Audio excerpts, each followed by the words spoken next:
Enchantess Oracle with you. I don't know why I put on that accent. I don't even know where it came from. Alrighty, let's see. What do we got? Who we got? Ooh, new cards. Beyond Lemuria by Izzy Ivy. Ooh, cool. We should find out about Izzy Ivy. Who is Izzy Ivy? Izzy Ivy is this lady. How cool and awesome. And she is always delving into a creative side of the other worlds and other realms with her truest inspiration. Okay. Guardian angels, she welcomes them. Where is she from? She does paintings. Ah, through dance. And then she puts it on the canvas. Oh, how exciting.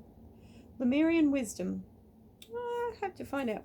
I have to do a search. She's probably Aussie because Blue Angel are Aussie, as far as I know. All right.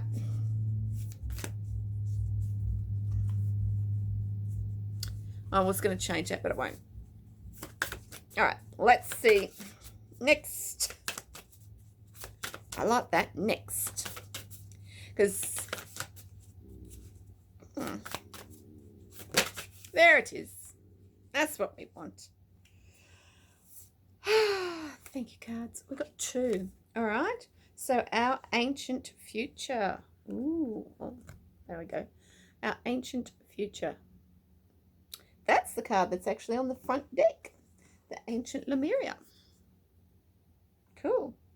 And that, oh, and the other card. Ooh. Hang on. We'll do this one first, which is card 39. Our ancient future. Sounds good. Which is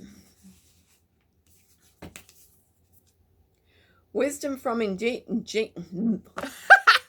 so I can't even speak. Try again. That's easy for you to say. All right, now, our ancient future.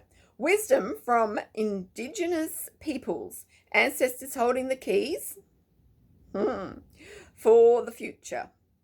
Ancient remembering. Bloodlines. How the past affects the future. A time to step up. Timeless power symbols. Activations for powerful shifts. So, if you've been thinking that you can sit on the sidelines, you can't.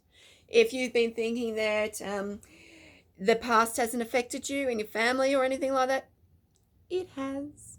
So it is a case of learning from the Indigenous people. And here in Australia, we have, of course, the Aboriginal people who have got awesome stories, Dreamtime and all that sort of stuff. And it's like really looking into their stories is absolutely wonderful and fantastic. And the way they looked after the land, still do. In certain parts, different tribes get to look after Australia. And then there's the other parts that are, white men taken over. So it's good because it's got the blend. It's got, a bit of both in Australia. So I love Australia. I love the Indigenous culture. Okay.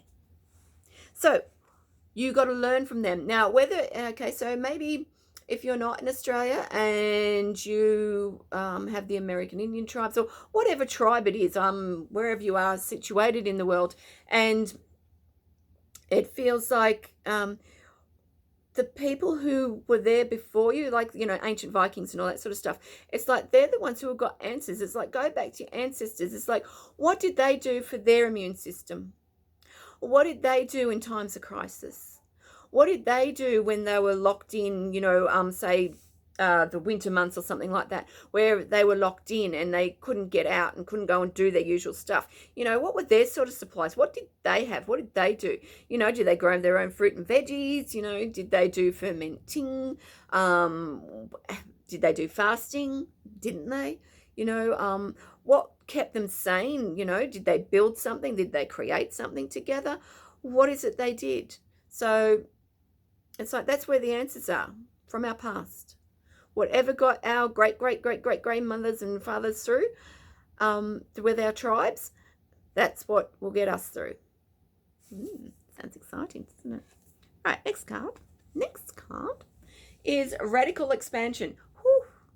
So if you're really looking at putting yourself out there, being out there in the world, it's all going to happen. If you've been busy, perhaps concentrating on writing a program, I'm feeling like some sort of product, productivity. There's a product someone's created that's if you've been looking at putting it out into the world, the time is coming up where it's going to go much further than you had ever imagined possible. If you've been writing books and things like that, it's like it's time. It's coming up to that time when you're ready to launch. And when you're ready to launch, be prepared, because it's going to take on its have it as you want it to be. Like, now I use the word perfect because to me it's perfectly the way you want it to be. And when it's perfectly the way you want it to be, then it's your perfect. Then it's fine. Okay? Don't let it be someone else's creation. This is yours. If you're in a partnership with someone, make sure that it's equal, etc. You got it all worked out and all the contracts signed and all sorted, because this is going to take on a life of its own. And it'll just take over, and it's going to be really just absolutely fantastic and wonderful if you want it to go that far. It's going to go further than you'd ever imagined.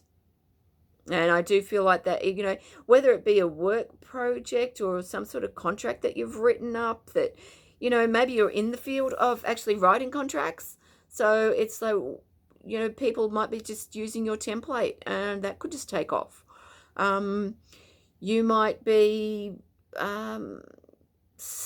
looking after, you know, looking after children or something all of a sudden, and all of a sudden you get an influx of people who need help. You might be offering homeschooling, you know, spare education, a couple of hours here, there, guitar lessons or something. That's going to take off, you know, however it goes for you, whatever it is, it's taken over. So enjoy, have fun. Let me know how it goes. It'd be cool. All right. Ciao, darlings. Love you all. Enchantess Oracle. Thanks for watching. And Uru. And if you're watching on YouTube, please like and subscribe. And catch you later. Okay. Ciao, darlings. Ciao.